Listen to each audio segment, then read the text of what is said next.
Bonjour, bienvenue à notre vendredi de notre émission Le Doc Mayou et José, libre et sans tabou. Bonjour Doc Mayou. Oui, bon matin. Bon matin Jean-François. José, Jean-François. Salut, bon matin à vous deux, bon matin aux participants qui se Oui. joignent à Alors, l'instant. oui, exactement. On va leur laisser le temps de se joindre à nous. En passant, c'est super le fun quand vous nous faites des petits bonjours comme Benoît qui dit bon matin, José. Merci beaucoup d'être là. On aime vraiment ça. Et là, on a décidé quelque chose ce matin dans notre meeting. Alors, moi, je trouve que c'est risqué, mais on vous fait confiance. Parce qu'habituellement, chaque journée, évidemment, on a un thème d'émission précis, mais on le sait que vous aimez ça, les sujets libres. Alors, Oui. on a décidé qu'on va instaurer ça tous les vendredis. On va faire un sujet libre. Mais comme je le disais à Doc Mayou ce matin, je trouve ça un peu risqué dans le sens que s'il n'y a pas personne qui lève la main pour parler, ben il n'y en aura pas grand sujet à discuter, là. Quoi qu'on a toujours de quoi jaser. Mais quand même, le succès de l'émission d'aujourd'hui, ça va dépendre de vous autres, là. Et pendant que les gens se connectent, pendant que les gens vont peut-être également lever la main pour dire « Oui, moi, j'ai quelque chose que j'aimerais discuter », ça peut être une question sur une problématique que vous vivez à la maison, dans votre couple, à votre travail, financièrement. C'est peut-être quelque chose que vous voulez dénoncer, une frustration que vous voulez sortir. Ça peut être tout ça, c'est libre. Donc, vous levez la main, on vous passe, puis on va jaser avec vous autres. C'est aussi simple que ça. Maintenant, Doc Mayou, je vais en profiter. On a discuté ce matin avec les membres de notre équipe dans le meeting, mais je veux partager l'information à tous ceux qui sont joints à nous. Notre émission de ce soir qui sort à live sur Facebook. Ce qui est ultra important que vous sachiez, c'est que c'est un privilège bien mérité qu'on vous donne. Vous faites partie de notre équipe, donc ça fait partie du privilège. Vous allez aller sur le Patreon en cours d'après-midi. Jean-François va vous dire quand est-ce que tu vas mettre le lien pour ça? En cours d'après-midi. Je ne vais pas le mettre trop tôt pour pas que le monde le perde. En fin d'après-midi, le lien va être là. Bon, parfait. Donc, ce que je veux dire, c'est que ce soir, c'est ouvert à tous. C'est gratuit, une émission sur la porno, commanditée par un producteur de films porno québécois, les productions Pégase. Vous allez même voir la vignette du producteur de films qui va parler avec nous pendant l'émission, Nicolas Lafleur. Je suis super contente, sérieusement, de cette collaboration-là. Comme Doc Mayou, parce que je vais vous dire ce qui s'est passé. J'appelle Doc Mayou. Je disais que vous en pensez quoi qu'on ait un producteur de films porno comme commanditaire? Puis tout de suite, la réaction, c'était il paye-tu ses taxes? Es-tu enregistré? C'est une entreprise qui a pignon sur rue. Fait qu'on s'est entendu qu'il n'y avait pas de problème là-dedans, mais on sait que ça va faire jaser. Donc, ce soir, c'est ouvert à tous. Mais le privilège qu'on vous donne, c'est que là, aujourd'hui, on a atteint, juste avant de commencer l'émission, notre 500e participant. Merci beaucoup. En une semaine, c'est plus qu'on l'imaginait. On est vraiment content. Notre Zoom, il y a 500 places de disponibles en direct. Donc, on va mettre le lien d'avance pour que vous connectiez par Zoom ce soir à 20 h. Donc, quand il va y avoir des questions sondage, et j'en ai des croustillantes, Doc, quand on va poser nos questions sondage, quand on va vous demander de prendre la parole, bien, c'est vous, en fait, qui allez être interpellé. OK? Fait que c'est notre privilège à nous de faire partie de notre équipe. Fait que, puis j'aimerais ça que notre 500 places soit complet, là. Là, je me fie vraiment sur vous parce que ça va être le fun, vraiment. Puis on va être entre nous autres en plus pour répondre aux questions puis tout ça. Donc, ça, c'est mes nouvelles concernant l'émission de ce soir. Y a-t-il des gens qui ont quelque chose à nous dire? Est-ce qu'il y a des sujets que vous aimeriez qu'on aborde? Est-ce que, Jean-François, on voit déjà des courageux qui ont levé leurs mains pour pouvoir nous parler? Pas encore, mais là, je pense qu'on attendait de commencer le show. Fait qu'officiellement, on le commence. Bon, excellent. Si les gens sont prêts à nous parler en direct, juste lever la main, il y a un bouton pour lever la main au bas de votre écran. En attendant, je vais aller attendant, débloquer votre micro. Oui, parfait. Fait que aussi simple que ça. Puis en attendant, Doc, on a eu par Facebook, je mets toujours notre question là, sur Facebook. Puis la question, je la trouvais intéressante. Quelqu'un dit « Mon frère et sa blonde sont schizophrènes. Ils sont bien traités. Ils prennent leurs médicaments religieusement, zéro drogue ou alcool. Ils ont chacun un travail stable et payant. Ils considèrent avoir leur premier enfant. Quelles sont les chances que leur enfant soit schizophrène? Comment la schizophrénie se passe-t-elle d'une génération à une autre? Je comprends que ça peut être un questionnement. Oui. C'est une question légitime. Alors, pour ce qui est de la schizophrénie, les deux parents affectés par la maladie, schizophrénie, s'ils ont 10 enfants, 4 sur 10 vont être affectés. Oh! OK. Oui. OK. Fait que Et si un parent des deux est affecté et l'autre n'est ni affecté ni porteur, les risques sont de 1 sur 10. S'ils ont 10 enfants, ils vont en avoir un. OK. Ce sont des moyennes. Alors, 2 parents affectés pour la maladie, je ne recommande pas la reproduction. Ben, le risque est vraiment élevé. Beaucoup trop élevé. Et de 4 sur 10. OK. Alors, ayez du plaisir, épanouissez-vous, laissez faire les enfants.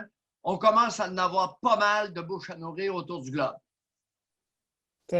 Vous n'avez pas besoin de vous forcer, un. Deuxièmement, savez-vous qu'est-ce qui va se passer? 2 parents affectés par la schizophrénie, à l'hôpital, ben oui, vous prenez bien vos pilules, etc. À l'hôpital, est-ce que les infirmières, lorsqu'elles vont avoir vent de ça, ne signaleront pas votre cas à la DPJ? OK. La travailleuse sociale va débarquer à l'hôpital et j'aime autant vous dire qu'il est possible que le bébé soit enlevé à la mère. Mais j'ai une question, avec raison ou pas?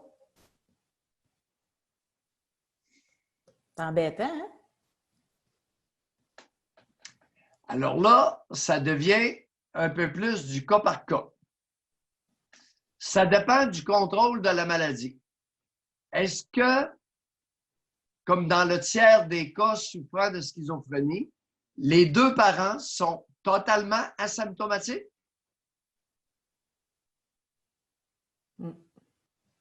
Fait que j'imagine que dans ce temps-là, on vous contacte comme psychiatre quand il y a des évaluations à faire. T'sais, avant d'enlever l'enfant, on doit demander le rapport du... Non? Jamais. Les services sociaux ne m'ont jamais consulté. Et il se fie sur quoi à ce moment-là? Par contre, il y a les patients me demandent ça régulièrement. OK. Les travailleuses sociales se fient sur quoi? Sur du vent. Sur rien. Leurs préjugés. Sur leurs intuitions personnelles. OK. Et souvent, pas dans tous les cas, mais souvent, elles ont 24 à 26 ans. OK. Ici, c'est intéressant, les gens commentent. Là, tout d'abord, Valérie veut savoir, est-ce que c'est la même chose pour les déficients légers? Quand les deux sont déficients légers puis qui ont un enfant, c'est à peu près la même proportion? Bon, non, pas tout à fait. Alors, 2 déficients, 1 sur 2 va être déficient et 1 sur 2 va être d'intelligence moyenne. Je n'aurai pas de génie qui va sortir de ça, là. Mais 1 sur 2, c'est beaucoup, là. OK. Vous savez, en 40 ans, j'ai recommandé beaucoup de stérilisation. J'en ai pas obtenu beaucoup parce qu'en 1976, le programme de stérilisation de l'Alberta a été aboli. Et c'est pourquoi que dans bien des cas, je recommande à notre collectivité d'offrir à des individus qui ne devraient pas se reproduire une prime de 10 000 $ et on attache les vases déférents, c'est-à-dire une vasectomie chez l'homme et une ligature des trompes chez la femme. Mais c'était pas ça. Programme de stérilisation volontaire. Notre première émission à vie qu'on a faite ensemble, je pense que le sujet, c'était ça. Est-ce que les personnes lourdement handicapées mentales devraient être stérilisées? Vous en souvenez-vous? Et ça avait fait réagir. On avait même eu une poursuite, je pense, d'un monsieur qui avait un enfant qui était handicapé. Il ne l'avait pas pris pantoute. Puis finalement, une poursuite qu'il n'a pas gagnée. Là. Mais ça avait vraiment fait réagir. C'est comme si dans notre société, il ne fallait pas toucher à ça. C'était sacré. Puis... Oui, mais par contre, les travailleuses sociales n'ont aucun problème à enlever les bébés à ces mères-là à la naissance. Alors là, il faudrait être conséquent. Là. On la pose-tu comme question sondage en attendant que les gens lèvent leurs mains? Là? Moi, j'aimerais qu'on le teste, OK? René a dit les enchères ont monté. Donc, la dernière fois que vous en avez parlé, c'était 4 000 $. Là, vous êtes rendu à 10 000. OK. Oui, oui, sérieux. C'est vrai qu'initialement, et 4 000, c'est pas assez, c'est 10 000 OK. Et on sauverait énormément d'argent collectivement et on préserverait la dignité de beaucoup de monde. Okay. Parce que pour une mère déficiente qui est atteinte de schizophrénie, toxicomane, de se faire enlever son bébé à l'hôpital, comment vous trouvez ça, gang? Fait qu'avant de me traiter de toutes sortes d'affaires, y compris ouais, c'est quoi le mot? Pas génocidaire, mais voyons, ce que les Allemands ont fait, là, le mot m'échappe. Voyons, de l'eugénisme, c'est ça? L'eugénisme. Ben oui, on me traite d'eugénisme. Écoute, c'est important dans une collectivité humaine, la sélection génétique. C'est important. OK. Alors, Jean-François, là, si tu es à l'écoute, là, on va faire la question sondage, OK? Pour savoir comment les gens se situent par rapport à ça. Donc, la question, allez-y, Doc, est-ce qu'on devrait offrir 10 000 $ pour une vasectomie, une ligature des trompes, une stérilisation, finalement, aux gens qui le désirent. Qui le désirent tout simplement. Stérilisation volontaire, moyennant la modique somme, un chèque de 10 000 $. Et vous ne perdez pas votre aide sociale. OK. Devrions-nous donner, que je répète pour Jean-François, devrions-nous donner 10 000 $ à tous ceux qui ne se considèrent pas aptes et qui veulent avoir une stérilisation, ligature des trompes ou encore une vasectomie? Donc, Jean-François va publier la question, puis vous allez pouvoir répondre, puis on va la voir apparaître assez rapidement. Entre-temps, OK? J'aimerais vraiment parler avec... parfait. La question, elle est en ligne. Le iPad a pris le champ. OK. Ah, c'est donc bien fait, ça, cette affaire-là. On voit rentrer les résultats au fur et à mesure que les gens commandent. Le voyez-vous, Doc? Non, je l'ai enlevé parce que ça m'empêchait de te voir. C'est pour ça que mon pad a tombé. En tout cas, on va vous dire de quoi c'est 99 % des gens qui sont d'accord. On a vraiment un auditoire. Yes! Maillot l'eugéniste! Wow! OK, 99 %. On a 77 personnes qui ont dit oui, puis on a 2 personnes qui ont dit non. Puis là, ça continue de rentrer. Ah, c'est tellement le fun que vous participiez. J'aime ça, j'aime ça. José, le mot, c'est pas génius, c'est eugénisme, l'eugénisme, c'est-à-dire la sélection. C'est parce qu'il y a un auditeur qui a écrit, je l'ai vu passer, Maillot le génius, l'eugéniste. On a traité les Allemands d'eugénistes, ils sont allés trop loin. Mais c'est parce que c'était de la stérilisation involontaire. Mais la stérilisation volontaire, moyennant des sommes d'argent quand même tout de même assez significatives, qui ne vous empêchent pas de toucher votre aide sociale à tous les mois. OK. En tout cas, c'est bon. On va terminer le sondage parce que là, on a eu notre coup de sonde assez rapide. On proposait d'autres questions tantôt. Donc, on peut dire pour terminer, là, c'est 96 % des gens qui sont pour la stérilisation volontaire et qu'on offre 10 000 $ à ceux qui veulent la faire. Donc, merci de votre collaboration. Très gentil. Ouais. Maintenant, là, vous levez la main parce que vous voulez des sujets libres. Tantôt, quand on a fait notre meeting, tout le monde était d'accord, sujet libre, mais vous devez participer pour pouvoir qu'on continue à faire nos sujets libres. C'est super important. Ici, on a Stéphane. Il dit « Qui protège les camionneurs qui doivent aller dans le pays le plus contaminé de la planète, États-Unis, et qui reviennent au Québec sans quarantaine et tests de détection et qu'ils risquent de contaminer toute la chaîne des travailleurs essentiels, leurs conjoints, enfants? Qui les aide? » Bon, les camionneurs, José, ont l'avantage d'être isolés, d'être distanciés socialement. de plus en plus, très peu d'arrêts pour les camionneurs.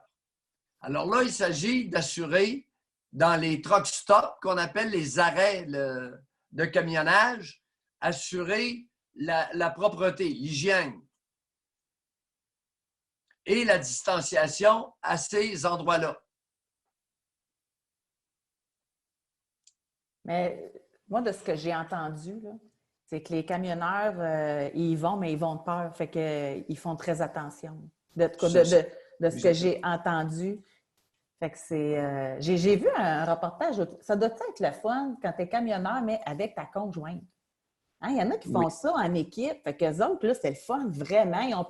Ils sont ensemble tout le temps, donc ils n'ont pas de danger de contaminer quand ils reviennent à la maison ou quoi que ce soit. Fait qu'ils vivent tout ça ensemble, là. As-tu vu le reportage? C'est ma cousine. Hein? Oui, j'ai une cousine qui est camionneuse. OK, je savais pas. Qui est camionneur. Oui. Puis elle a participé avec Radio-Canada. Ah oui, Guylaine Mailloux. Puis elle a fait, elle va aux États-Unis, elle revient, elle fait du long trajet? Oui, du long trajet. OK. Ils vont chercher des légumes en Floride, des fruits. OK. Puis es-tu avec son conjoint? C'est peut-être elle que je pense que oui. Je pense que Guylaine est avec son conjoint. Ils sont deux. OK, c'est peut-être eux que j'ai vu dans le reportage de Radio-Canada. Mais c'est là que je me suis dit, waouh, ça doit être le fun ensemble. Et j'ai eu des clients. Qui effectivement faisaient Montréal, la Californie. Et voyage double. Ils pouvaient, par exemple, emporter des pneus fabriqués au Québec, à Joliette, je crois, et ramener des fruits, des légumes de Californie. OK. Ils font voyage double. C'est important, cette dimension-là, pour le camionnage.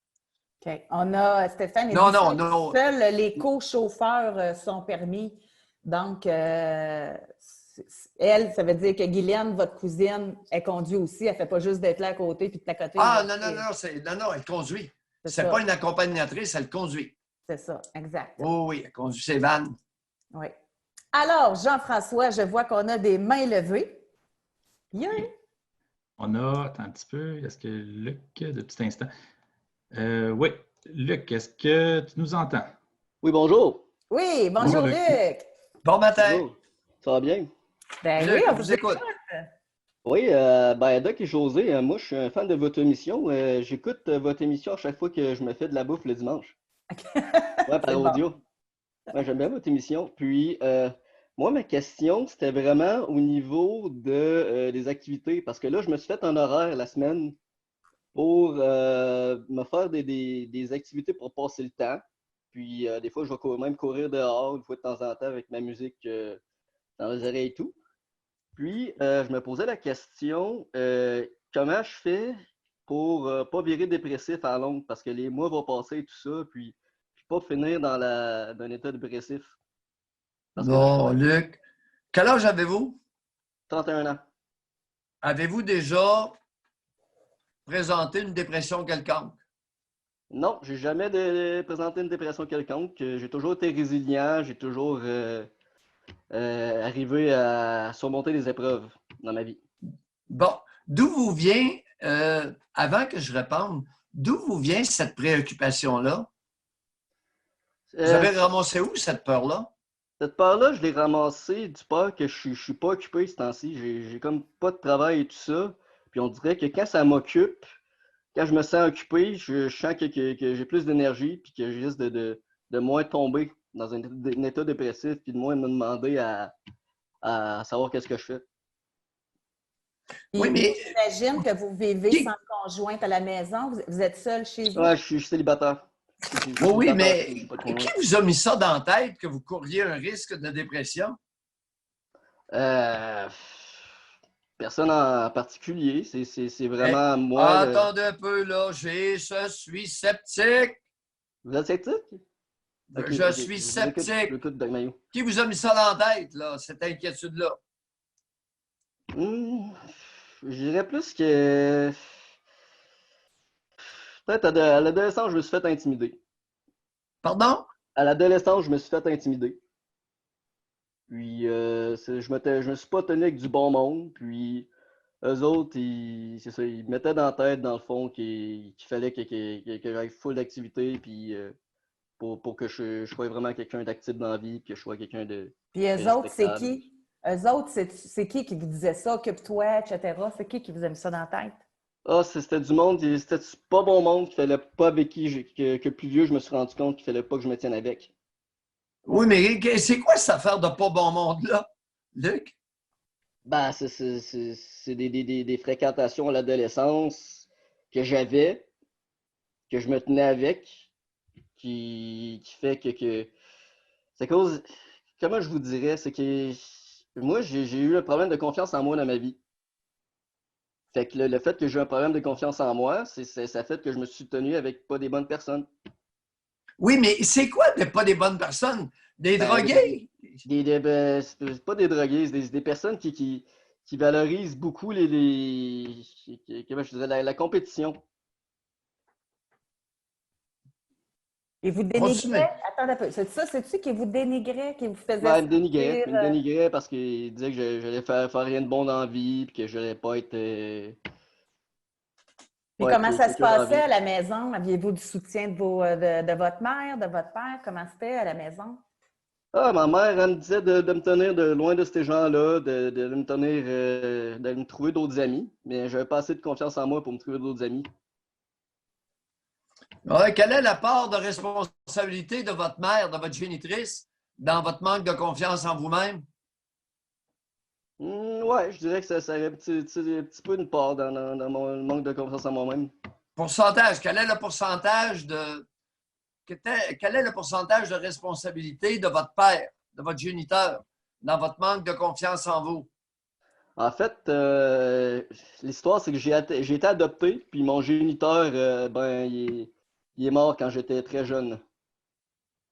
Donc, j'ai été élevé par le beau-père, le conjoint de ma mère et ma mère. OK, votre mère, c'est biologique? Ma mère est adoptive. Puis votre mère biologique est où là-dedans, elle? Ma biologique, elle vient d'Afrique, en fait. J'ai été adopté quand j'avais 3 mois avec mon frère jumeau. OK. De quel pays? Madagascar. Oui. OK. Alors, vous êtes malgache? C'est ça. OK. Puis Vous votre avez mère été adopté à bas âge. adoptive, elle a-t-elle été maternelle avec vous? Avez-vous senti que vous étiez désiré par elle? Ouais, j'ai senti que j'étais désiré. J'ai senti que j'étais. Elle m'a donné vraiment l'amour comment que je dirais que je méritais, puis elle m'a donné des bonnes valeurs pour que je puisse grandir comme il faut dans la vie. Non, non, l'histoire de donner des valeurs, les valeurs, ça ne se donne pas. Peut-être à Madagascar, mais pas ici en Amérique. Luc, vous avez été adopté à quel âge? 3 mois. OK, vous étiez vraiment bébé. Ouais, avec mon frère jumeau. Et, un jumeau identique ou fraternel? Paternel. OK, vous n'êtes pas identique? Non. Mais je me considère plus québécois qu'africain. Oui, oui. C'est comme si j'étais né ici. Oh, ben c'est OK. normal, à 3 mois, là. Là, vous en avez 31. Hein. Mhm. Et intéressant, cette histoire-là. Et que savez-vous des motifs qui ont amené votre génitrice à vous donner en adoption? En fait, ce qui se passe, c'est que dans le pays où que je viens, les jumeaux portent malheur. C'est comme une genre de coutume ou de tradition. Comme de quoi que les jumeaux porteraient malheur. Fait que vous voyez comment c'est. Yann, première fois que j'entends ça. D'un chien dont on ne veut pas, on dit qu'il a la gale. Eh boy! Alors là, on part de croyances de tribus africaines. Ouais, on vient de loin, là. Qui vous a dit ça, cette histoire-là? C'est la religieuse qui a pris soin de nous autres là-bas à Madagascar. Parce qu'il y avait des religieuses québécoises qui prenaient soin des enfants là-bas. Non, elle ne vous a pas dit ça à vous. Non, mais Elle m'a dit ça à mes parents. Elle m'a dit ça à mes parents. C'est ça. Elle est allée raconter ça à vos parents. Puis vos parents, gros gens comme devant, votre mère subtile est allée vous raconter ça. Ben, ça vous fait une maudite belle jambe. Elle a un bon jugement, votre mère adoptive? Ben, elle voulait être sincère avec moi, Doc Mayou. Oui. Elle a des belles valeurs. Elle a des belles valeurs, mon Luc. Et là, pour faire la boucle, Y a-t-il un lien, vous pensez? Est-ce que votre mère est encore vivante, votre mère adoptive? Oui, elle est encore vivante. Puis, il n'y aurait pas un lien avec votre peur d'être en dépression, puis le fait de lui parler ou de l'écouter? Non, je vois pas de lien. Je vois pas... Non, c'est parce que c'est la confiance. Vous en êtes où avec votre confiance en vous-même, là? Là, Au niveau de votre fonctionnement quotidien? Dans mon fonctionnement quotidien, ça va bien parce que je suis capable de me lever à 7 heures, de faire mes affaires, je me sens bien. Je suis capable de faire mes activités, faire mon épicerie, je vais bien, puis je suis capable de me planifier des choses. OK, parfait. On continue comme ça, puis on attend la fin. On attend que ça s'améliore. Ça marche. Merci, Doc. Bye, Luc. Merci beaucoup. On va parler, Jean-François, on a quelqu'un d'autre également qui veut nous parler. Oui, on a Angélique qui attend en ligne. Angélique, bonjour. Oui, bonjour. Oui, Angélique. Bonjour. Bienvenue dans l'émission. Oui, je tiens tout de suite à vous préciser dès le début, j'ai 2 enfants avec moi puisque les écoles sont fermées, mais je viens de les mettre devant la télé, donc ça se peut qu'ils viennent te voir parce que, Doc, je ne sais pas s'il y a déjà eu des études à ce sujet, mais dès que les enfants voient les parents au téléphone, ils se mettent à avoir des comportements qu'ils n'ont pas d'habitude. Josie, est-ce que tu as connu ça avec ta fille? On dirait que oui, je sais très bien ce que vous voulez dire. Là, ils sont calmes, mais s'ils savent que je suis au téléphone, ils vont venir s'agripper à moi comme des petits singes. Puis... Ben oui. Mais c'est normal, je sais, c'est normal, mais je vais en venir à mon sujet. Oui. Dans l'émission, vous avez parlé de la transmission génétique des maladies mentales. Oui, de la schizophrénie. Oui, de la schizophrénie. Moi, c'est... de la déficience intellectuelle. Oui, c'est ça. Mais moi, je voulais parler plutôt... je me pose la question depuis longtemps parce que c'est quelque chose qui m'inquiète. Est-ce que le trouble de la personnalité narcissique est génétique? J'ai lu beaucoup sur le sujet et il semblerait que non, mais c'est quelque chose qui m'inquiète énormément. Pour vous-même ou pour votre conjoint? Mon conjoint, il n'y a pas de diagnostic. Mon ex-conjoint, je soupçonne en fait qu'il y a un trouble de la personnalité narcissique et j'ai peur en fait pour mes enfants. Je me dis, je ne pourrais pas supporter ça une deuxième fois. Angélique. Bon, les traits de caractère sont génétiquement transmis. C'est un fait. Beaucoup de scientifiques reconnaissent ça. Oui. Maintenant, on ne connaît pas le mode de transmission et la pénétration génétique.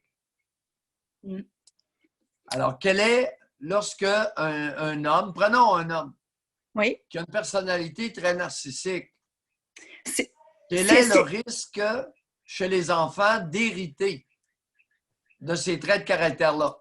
Je ne le sais pas. OK. J'ai jamais vu d'études là-dessus. Est-ce qu'il y a une différence entre le trouble de la personnalité narcissique et des traits narcissiques? Ben, lorsque les traits deviennent maladaptatifs, qu'une personne devient désagréable et détestable, on dit qu'elle a un trouble de personnalité. OK. C'est ça la différence, OK. Maintenant, il y a beaucoup d'avocats, beaucoup de juges et beaucoup de médecins qui sont narcissiques et qui fonctionnent pas mal bien. S'ils sautent un peu trop, la conjointe va les sacrer dehors. Ça arrive. Oui, je t'écoute, Josie.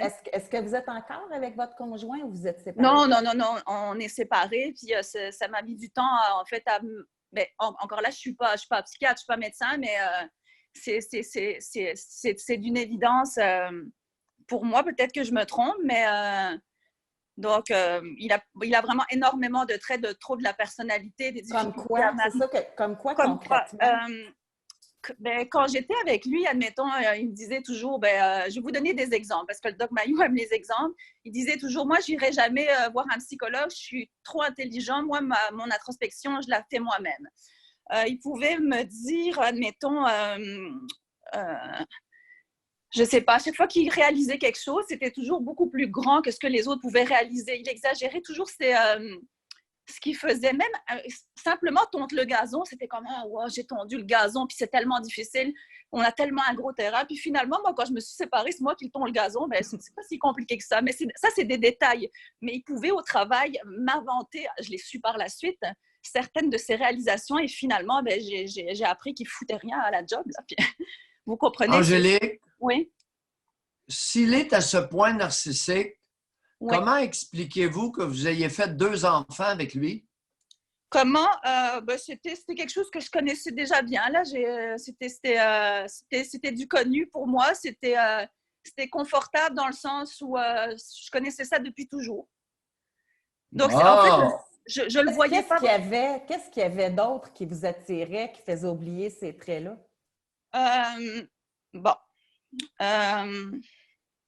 Moi, depuis le début que j'étais avec lui, j'avais comme un mandat de le sauver, de me dire, je vais lui montrer qu'avec un amour inconditionnel, parce que lui, il disait toujours, j'arrive pas à me faire des amis, ma famille me rejette, pourtant je fais tout pour eux, etc. Et je me suis dit, sa famille est tombée à pas fine, ses amis non plus. Moi, je vais lui montrer que je l'aime, puis que je l'abandonnerai jamais, puis que je vais toujours être là pour lui. Puis finalement, il va se rendre compte que ça se peut quelqu'un qui l'aime de façon inconditionnelle.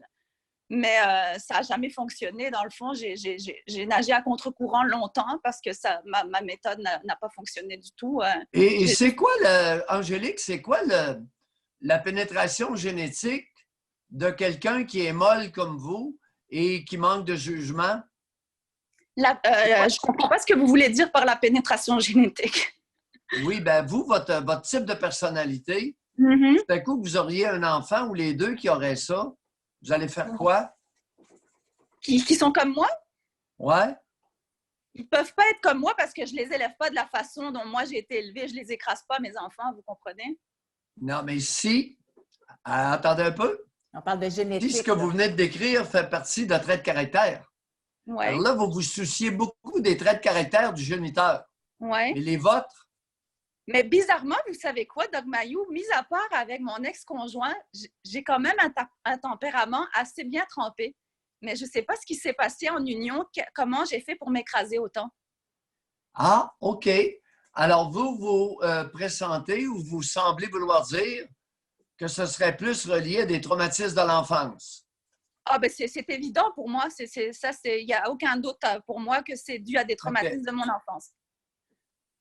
Oui, alors la grande question dans ces problèmes-là, c'est l'inné et l'acquis. Et qu'est-ce qui vous dit que ce que vous avez constaté chez le géniteur de vos enfants n'est pas le résultat de mauvais parentage?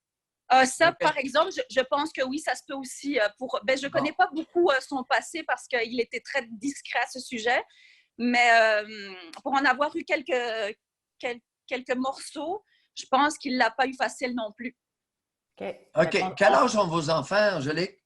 5 ans et 7. Il vient d'avoir 5 ans, 7 ans. Bon. Alors, on en prend bien soin et puis on minimise l'impact de l'inné, de l'acquis, et l'inné, on va vivre avec. D'accord? OK, je vous remercie. Merci, Angélique, de nous avoir parlé. Bye. Merci beaucoup. Mais c'est intéressant, l'acquis, l'inné. Tu sais, on va essayer de miser, comme vous dites, parce qu'elle dit qu'elle n'éduque pas ses enfants comme elle a été éduquée. Fait qu'en espérant que ça puisse suffire. Jean-François.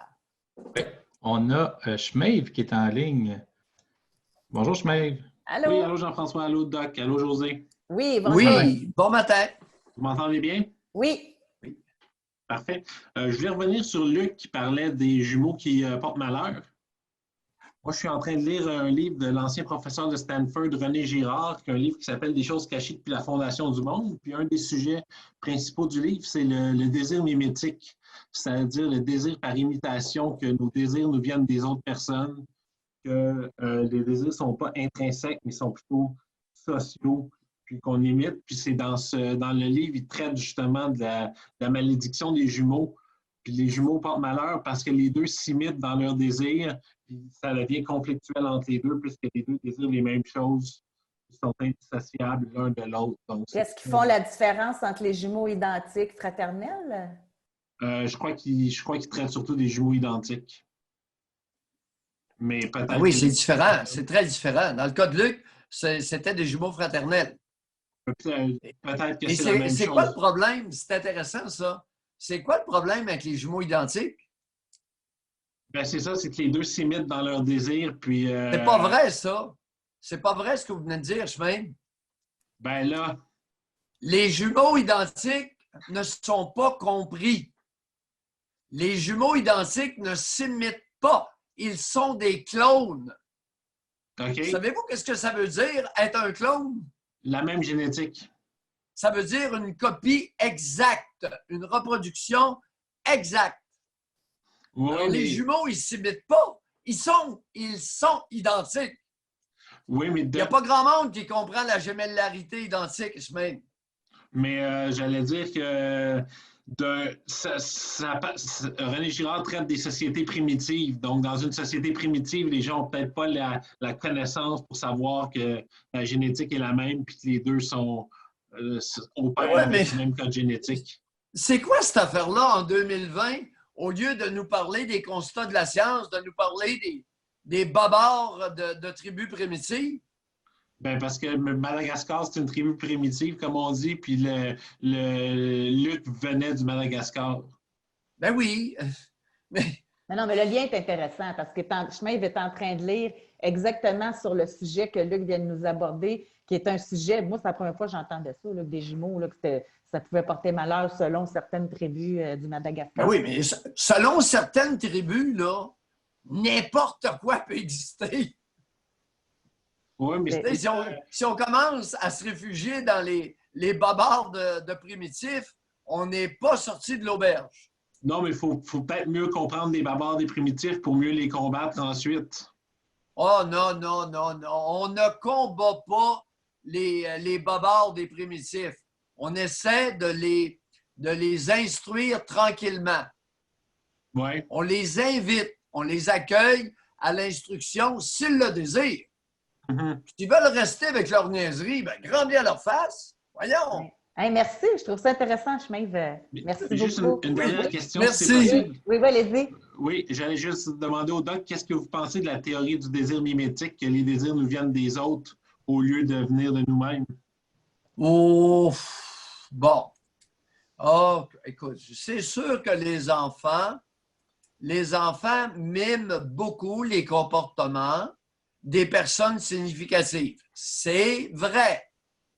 Maintenant, si vous prenez des petits truands élevés par des bons parents, ils n'imiteront pas les bons comportements de leurs parents, Schmeib. J'ai mon temps à vous le dire. Je parle pas des comportements. Un truand génétique, ça va faire un adulte truand. Je parle pas des comportements, je parle des désirs, d'imiter les désirs. Ben oui, vous avez les désirs qui peuvent accompagner votre personnalité. Hey, moi, là, il y a des truands qui m'ont déjà confié qui aimaient ça tuer, puis ils aimaient ça torturer des animaux. Ben oui, si c'était des truands, qu'est-ce que vous voulez que je vous dise? Mais c'est plus des objets de désir, comme dans un triangle amoureux, par exemple, ou des choses comme ça, où est-ce que les gens pourraient s'imiter dans leurs désirs? Non, attendez un peu, là. Mettons concrètement, là, OK? Parce que là, oui, un peu plus de admettons concrètement. Vous voulez parler de désir sexuel en ce vendredi saint, c'est tout à fait de mise. Alors, vous faites référence à quelqu'un qui peut avoir les mêmes désirs qu'un autre par mimétisme, mais qui se rend compte que lui, finalement, c'était pas ça pantoute. Un gars qui veut essayer un trip à trois, mais qui finalement, il n'aime pas ça. C'est quelque chose dans le genre ou... Ben c'est ça, c'est imiter les autres. Donc, si on voit quelqu'un, si, exemple, j'ai une copine, je peux la présenter à un de mes amis, puis vouloir que mon ami désire ma copine pour valider mon désir vers ma copine, puis l'augmenter. Ça peut exister. Okay. Ça peut exister, ça existe. Bon. Alors, il y a quelque chose qu'on appelle la pression sociale, la pression des pairs.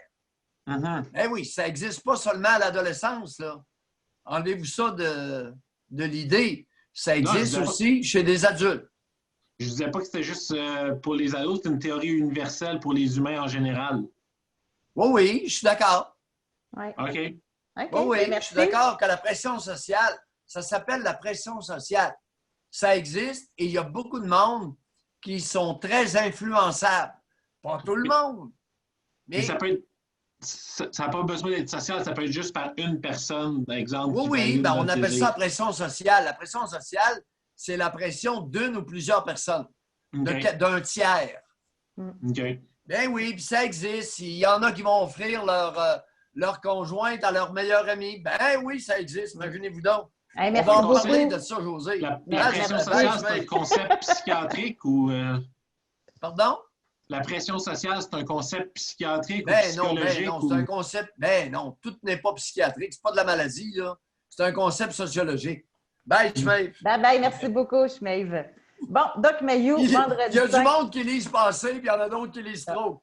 Mais c'est intéressant, ça nous amène des sujets. Oh oui! Mais écoute. C'est une demande spéciale pour une question de sondage. Okay? Oui. Alors, Jean-François, au clavier, s'il vous plaît, on a reçu cette demande-là et je vous assure, parce que là, il y en a qui viennent de se joindre à nous, il y en a chaque jour qui se joignent à nous. On a fait des tests, OK? On l'a testé. Quand il y a une question sondage, on vous assure à 100% que c'est unanime, OK? Fait que quand je vais vous poser la question sondage, vous n'avez pas besoin d'avoir peur. Il faut juste vous que vous l'effaciez là, de vos affaires pour que votre conjoint ou conjointe n'y ait pas accès. C'est juste ça. Mais nous, de notre côté, à la question, on voit juste des chiffres. Là. On voit juste des pourcentages. On ne sait pas qui a répondu quoi. OK? Alors, on a reçu une question ici. Femme mariée avec enfant. Est-ce qu'il y a juste moi qui communique par les réseaux sociaux avec des ex pour flirter et se stimuler sexuellement, surtout en confinement? Alors, notre question sondage, on va la tester. Cette femme-là se pose la question.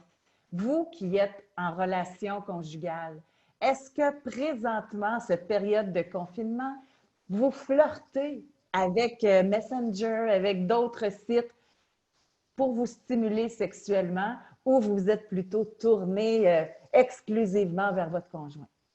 OK? Donc, on va la poser, la question. Je savais que vous alliez aimer ça. Donc, la question, vous qui êtes en couple, est-ce que par les réseaux, comme elle l'a dit... C'est-à-dire, wow, attends un petit peu, là, Josée. Oui, l'histoire du couple, là, non, c'est l'histoire du couple, c'est rendu les fréquentations. Il faut vraiment être spécifique, vie commune. OK.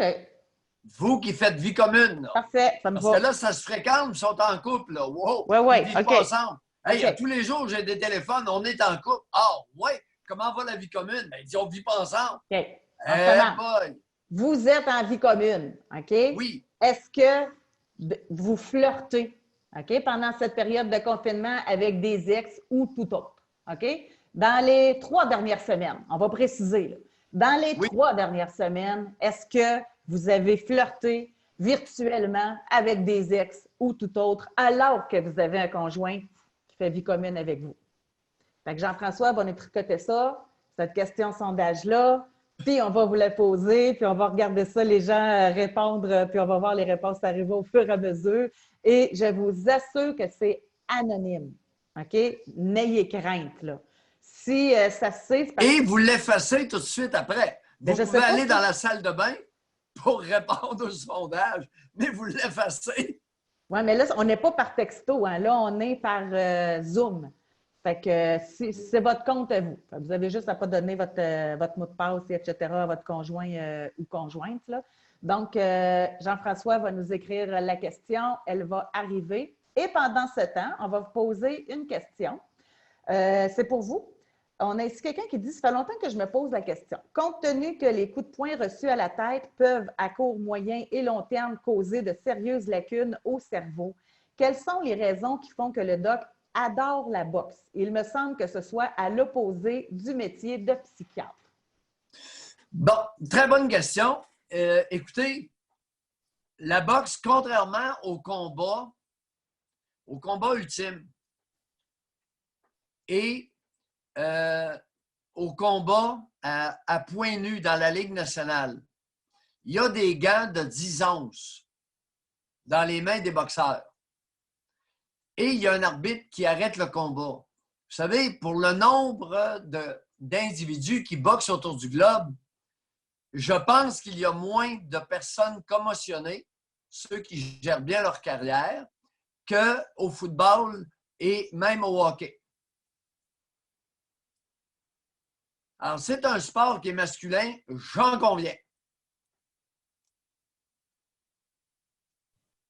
Fait qu'il n'y a pas de la protection, ça fait assez de combats que je vois.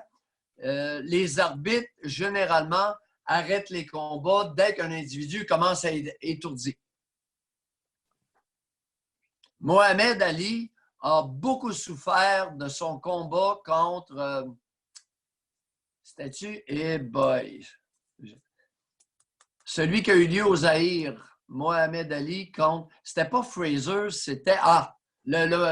l'adversaire m'échappe. Là, on dit Foreman. George Foreman. Alors, il avait été frappé, c'est incroyable. Et oui, j'ai croisé Mohamed Ali, Cassius Clay, dans un ascenseur à New York. Et il m'a semblé définitivement atteint de ce qu'on appelle le syndrome lacunaire. C'est-à-dire des micro-pétéchies à la surface, toutes sortes de petites hémorragies à la surface du cerveau avec des micro-ramollissements. Mais ce n'est pas l'apanage de tous les boxeurs. OK. Donc, on a notre résultat de sondage. Alors, à la question, vous êtes en vie commune dans les 3 dernières semaines. Est-ce que vous avez flirté avec des sites ou apps ou seulement avec votre conjoint-conjointe?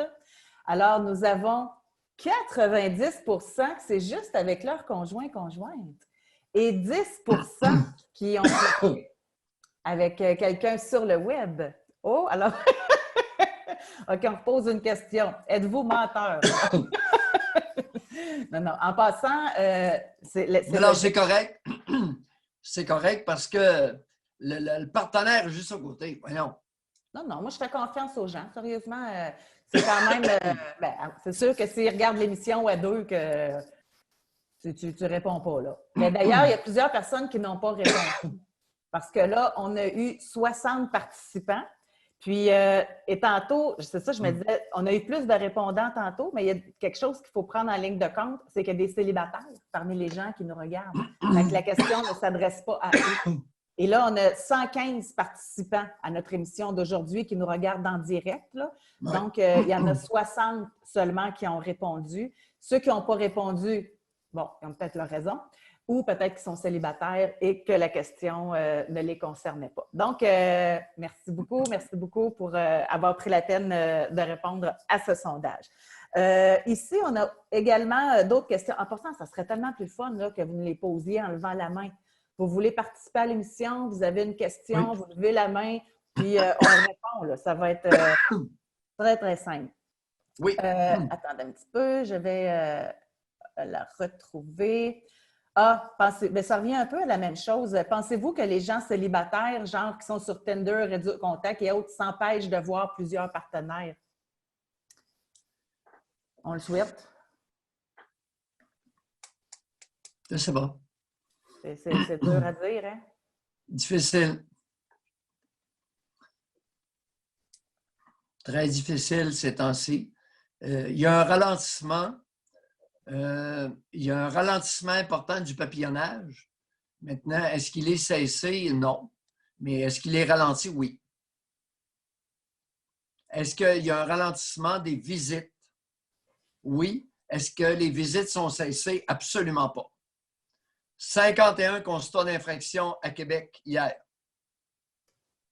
Presque tous des personnes qui se sont visitées. Les parties. On prend un coup, on tire une puff. Ça ira pas en s'améliorant, là. J'ai l'impression que ça va aller en augmentant. Oui. On a Annie, elle dit, est-ce que des gens ici ont plus de TOC depuis la pandémie? Ce serait le fun que Doc nous parle de l'origine des TOC, la solution et la variété, car souvent, c'est un cliché, genre « Monsieur Glad, trop propre », mais il semblerait que les gens bordéliques peuvent aussi avoir des pensées envahissantes. Oui, ben écoute, le trouble obsessif-compulsif, c'est une fragilité génétique. Alors, ce n'est pas tout le monde qui est capable de développer ça. Et on constate chez les enfants que certains vont être extrêmement méticuleux dès l'âge de 4-5 ans. S'il vous plaît, ne les obligez pas. Si l'enfant est propre et méticuleux, laissez-le tranquille avec ça. N'en demandez pas plus. Si vous le punissez parce qu'il a oublié de ranger ses cossins, alors que normalement, c'est extrêmement bien rangé, vous faites une erreur grave. C'est de renforcer ce comportement-là? C'est de renforcer... Non, on ne fait rien. Non, non, mais ceux qui le font, là, quand vous dites que c'est une erreur grave, c'est que quand ils font ça, ça vient envahir l'enfant encore plus. Ben non, là, il éveille une propension à encore plus de méticulosité. Wow, wow, wow! OK. Ici, nous avons, Vicky, juste pour faire suite au toc du ménage, là, elle dit, depuis le confinement, je mets toute mon anxiété dans le ménage. Mais tu sais, oui, ça peut arriver. C'est ça. Ce qui n'est pas nécessairement mauvais. Ce qui n'est pas nécessairement mauvais. Alors, faire du ménage, pour beaucoup de femmes, c'est un exercice de détente. Alors, elle met son anxiété dans le ménage. Pourquoi? Parce que ça diminue son niveau d'anxiété. Alors, madame, pas de problème. Frottez. Si ça vous fait du bien, aucun problème là. Mais en même temps, c'est pour se protéger aussi. Puis on a le dit tellement qu'il faut désinfecter, qu'il faut faire attention que... Oui, mais là, on n'en mettra pas trop. Là. Non. Celles qui sont excessives dans le ménage, là, c'est propre. Ah oui, à un moment donné, il y a eu une étude. Il y a eu une étude qui était très intéressante sur les torchons. OK. Et ils se sont aperçus que, pas au niveau des virus, au niveau des microbes, les plus torcheuses étaient celles où il y avait le plus de microbes sur les comptoirs. OK. Celles qui l'avaient le plus, là. Celles qui étaient oui, le plus... les plus torcheuses. OK. Alors, celles qui ont toujours le torchon dans la main, prêtes à torcher n'importe où, c'est celles qui répandaient le plus de microbes dans leur cuisine. OK, parce qu'elles prenaient toujours le même torchon, c'est ça? Alors, trop, c'est comme passé. OK, c'est bon. Ici, oui, on va le prendre en considération. Quelqu'un qui dit que ce serait le fun, un sujet sur les expériences des gens sur les sites de rencontres. Racontez votre pire rencontre, pourquoi pas? On va prendre ça en note. Oui. On a José. Ben oui, on va en reparler parce que, écoute, c'est devenu le principal moyen de contact relationnel pouvant mener à l'intimité. Ce n'est plus d'aller dans les bars, mais le deuxième, le travail, je serais curieux de comparer avec le travail. Dans les milieux de travail, ça se crouse solide et ça s'acoquine beaucoup. Ce qui est correct, là. C'est pas là, ça se voit moins pas mal, là. Pardon? Là, ça se voit moins pas mal en période de confinement. Oui. Puis avec l'avènement des femmes médecins, évidemment, à l'hôpital, ça crouse pas mal moins. Il y a à peu près plus d'hommes. Souvent, c'est uniquement des femmes. Alors, avant, il y avait les médecins avaient pas mal de choix. Bien, je comprends, parce que les femmes sont attirées par des hommes à succès, mais les hommes ne sont pas attirés par des femmes à succès. Ouais. Ça aussi, on y reviendra. On a Josée, elle dit, moi, j'ai une fréquentation depuis 1 an sans avoir rencontré. Attends un peu. Là, il faudrait avoir plus de détails. Comment vous pouviez vous fréquenter sans vous être rencontrés? Nous étions pour se rencontrer, mais vu les circonstances, nous repoussons la rencontre de préférence et avec raison. Alors, la caméra fait la job. OK. Bon. Attends un petit peu. Là, ça devient intéressant. Alors, ce sont 2 individus qui sont en contact. Madame, est-ce que vous utilisez le FaceTime, les caméras pour faire une masturbation? Est-ce que vous vous masturbez mutuellement l'un à la vue de l'autre? Elle dit oui. Bon, ils se fréquentent, là. Lorsque tu es rendu à utiliser l'appareil pour t'exhiber en train de te masturber devant... Ça commence à être pas mal intime. Alors, c'est un contact intime. Maintenant, ils ne sont pas en présence physique. C'est un contact intime non physique. Hey, mais Josée. Vous n'êtes pas peureuse. Tout peut être enregistré. Vous ne le connaissez pas. Vous ne l'avez jamais rencontré en personne.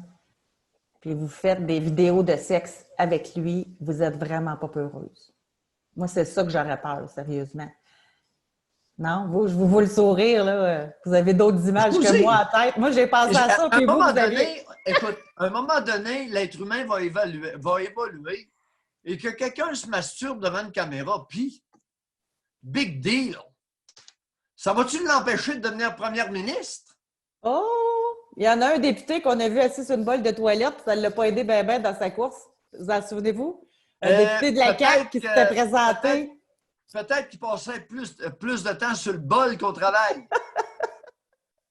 Ça, c'est là le problème. Vous en souvenez-vous de n'importe quoi, là. On avait sorti une photo de lui. Oui, je le sais. Député, puis il était assis sur une bolle de toilette. Respectueusement dit, c'était pas dans le bas du fleuve, par exemple. Oui, j'ai en tête Rimouski ou Rivière-du-Loup. J'osais pas le dire. J'adore Rimouski. Oui, c'est ça.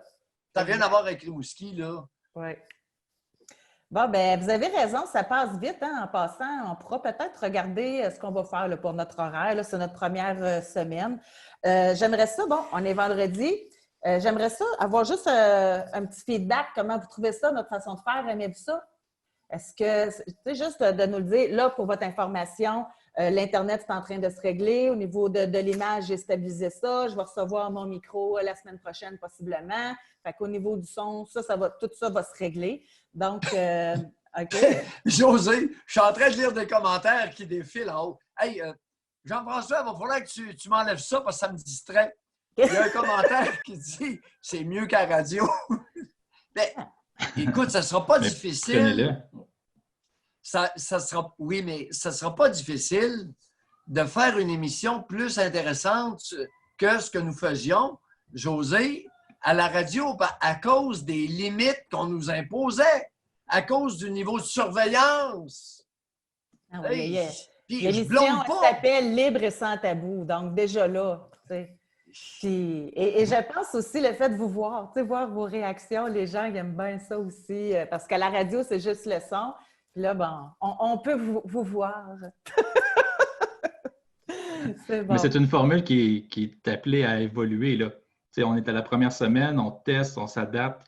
Est-ce que, tu sais, en tout cas, toutes les possibilités sont sur la table. On a énormément de personnes qui nous envoient leurs idées, comment on pourrait améliorer au niveau du contenu, du sujet, des trucs au niveau de la façon qu'on distribue le contenu. Donc, en tout cas, merci à tout le monde et en live et qui se permettent de nous envoyer justement leurs commentaires et leurs suggestions. C'est génial. Oui, parce que c'est nouveau pour nous trois, là. T'sais. Donc, oui. José, est-ce que tu savais que quand j'étais à CKC, on avait failli faire rentrer les caméras de 4 saisons à CKC? Ah, on est venu à un poil! On est venu à un poil de faire ça. Oui, pour diffuser l'émission à la télé en simultané. Oui, en même temps, la caméra de 4 saisons dans le studio de CKC, et ça aurait donné quoi? Ce qu'on était en train de faire. Non. Oh non, je ne suis pas d'accord avec ça. Ça aurait donné quoi? Ça aurait donné plus de plaintes encore, puis vous auriez été encore plus surveillés. Non, mais à l'époque, là, les groupes de censure existaient très peu, hormis des grands groupes pour des attaques contre des grandes religions, etc., tu sais, les grandes sectes, mais il y avait très peu les groupuscules de censure n'existaient pas. Ouais. Il n'y en avait pas de ça. Ça a totalement changé. En passant, je vous remercie beaucoup là, de vos commentaires. Là, ce n'est pas d'annonce « wow ». Effectivement, là, on travaille là-dessus aussi parce que, veut pas, pour faire vivre ce format-là, on va avoir des commanditaires, mais ça ne sera pas comme à la radio. Là. On va les présenter comme ce soir. Là. On va présenter notre commanditaire principal au début de l'émission. Là, je vais faire comme une publicité de 45 secondes, puis à la fin de l'émission, on va le remercier. Ça va être ça, pas plus que ça. Parce qu'on ne veut pas que la force de notre format, c'est qu'il n'y ait pas de pub. Fait qu'on n'ira pas s'en rajouter pour faire comme à la radio. Là. Mais en même temps, bon, on veut vivre aussi. Fait qu'on accepte quand les gens nous approchent et qu'ils veulent commanditer l'émission, on est super contents. Donc, il y a ça. Il y a quelqu'un qui dit qu'il a hâte à ce soir avec son petit verre de gin pour nous écouter. Bon, savez-vous quoi? Moi aussi, je vais faire ça ce soir. Émission... Du gin québécois. Ben oui, je pense qu'il y en a une sorte qui est faite à Louisville, là. Oh! Oui, vous avez raison. Bien, il y en a plein de gins québécois qui sont bons. Puis en plus, les keto, là, vous prenez ça avec du club soda, 0 glucides, c'est merveilleux, la vie est belle. Donc, on fait ça la gang ce soir? OK, vous vous pluguez avec nous autres sur Zoom. On fait notre émission Vendredi Sexe live sur Facebook avec une petite coupe de vin ou avec un petit gin. C'est vendredi soir, 20h. Non, pas moi. Pas de problème. Pas de problème. Non, moi, tu m'exclus. Pas de problème. Non, pas de... Parce que... Écoute, j'ai jamais, depuis 1995, OK? 11 ans, 3/4 à CKC. Ça fait 3 ans que j'ai recommencé, là, que j'avais recommencé avec Cogeco. Et là, on continue. Je suis jamais entré en onde après une goutte de quelque alcool que ce soit. Écoute, je me connais. OK. Et quand je prends de la boisson, là, je reste chez nous. OK, ben ça pourrait être le fun à m'amener. Pardon? J'ai dit à m'amener, ça pourrait être le fun. Non, c'est une joke. Non, Mais, non, OK, ben moi, par exemple, oui. On le petit peu de coco que j'ai, là, je veux toujours, en onde, être en pleine possession du peu que j'ai. Ben moi, je suis une fan. L'alcool m'en prie. Je peux faire 2 affaires en même temps. Prendre ma petite coupe puis animer. Écoute, c'est au-delà de mes capacités. Oui, on fait ça. Puis là, il y a quelqu'un qui nous le suggère. On commence l'émission en se faisant un petit chin, tout le monde. Hey, vendredi soir, 20h, une émission sur le sexe. Come on. OK. Bon, ben là, puis il y a quelqu'un qui disait que ça serait le fun qu'il y ait plus de monde. On a accueilli notre 500e membre abonné. Donc, c'est un début pour une première semaine. Moi, c'est au-delà de mes espérances. Alors, si vous voulez qu'il y ait plus de monde, vous savez quoi faire? Partagez l'info. Dites-le à tous vos amis qu'on existe. Partagez le lien Internet patreon.com/doc. Et c'est aussi simple que ça. Partagez l'émission de ce soir parce que c'est là que c'est gratuit, qu'on va avoir le plus de monde possible qui vont nous regarder. Fait que c'est à la gang qu'on va faire augmenter notre membership. Puis vous avez raison, plus qu'on va être de monde, plus qu'on va avoir des histoires, puis qu'on va avoir des gens différents qui vont nous parler chaque jour. Bon, alors là, on a fini notre overtime. Là. On a terminé ça plus tard que d'habitude. En passant, il y a quelqu'un qui disait qu'on ne peut pas avoir plus que 500. Ben, en fait, notre forfait est à 500. Mais oui, on peut en avoir plus. Donc, si on dépasse le 500, on va augmenter notre forfait puis on va aller chercher plus de place. Donc, on va sortir notre argent. Ah, OK. Non, parce que ça coûte cher, sérieusement. Chaque fois que tu augmentes ton nombre de places, bien, c'est un forfait qui coûte plus cher. Puis là, bon, on ne savait pas combien on allait être. On n'a pas commencé avec un forfait de 10 000 personnes. On commence avec un forfait, on a commencé à 100, on augmente à 500. Fait que... Sky is the limit. Fait que c'est pour ça qu'on a besoin de commanditaires. Le dinosaure que je suis vous écoute avec admiration. Non, mais c'est vrai, je suis fasciné par cette technologie-là. Ça m'impressionne. Oui, c'est le fun. C'est incroyable. Oui. En tout cas, moi, je suis super contente de notre semaine. Moi, là, c'est un rêve que je vis, là. On se voit. Moi, j'aime ça être proche du monde. Là, on sent qu'il y a une communauté qui est en train de se créer. C'est le fun. Jean-François, tu t'intègres super bien. Jean-François qui n'a jamais fait de radio. Jean-François, lui, est avec moi dans tous mes autres projets keto, l'académie, etc. Fait que tu t'intègres super bien. Puis, en tout cas, je suis super contente de notre première série. Oh, il est le fun. Fait que... Ouais. Ben du plaisir. Bon, bien alors on se dit à ce soir avec notre petite coupe à 8h sur notre page Facebook, le Doc Maillot et José. Super. OK, bye tout le monde. Merci. Bye. Bye.